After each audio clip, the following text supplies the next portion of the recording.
Morning honors U.S. history students. Let's talk today about what kind of a government is established in the Constitutional Convention.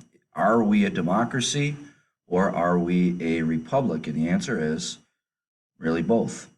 Uh, we are clearly a democracy because the most important part about our system is that the people are sovereign. This is derived from political scholars like John Locke, who believe that the people should have the power and a government should exist to protect the people's rights.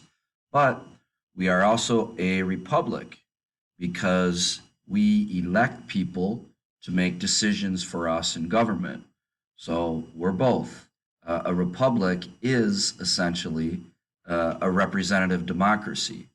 Now, that terminology, quite honestly, isn't all that important, but what you need to know as it relates to history is that prior to the U.S. Constitution, most uh, countries in the Western world, particularly in Europe, were countries in which power was derived through divine right.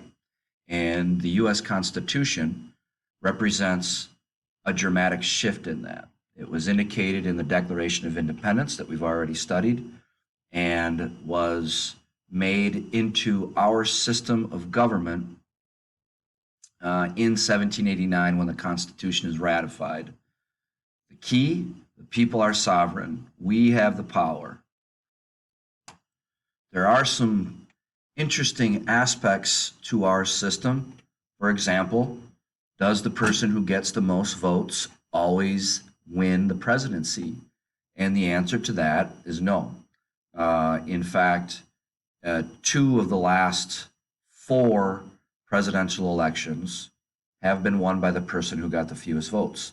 That's because of something called the Electoral College system, and we'll be learning more about that in the next unit.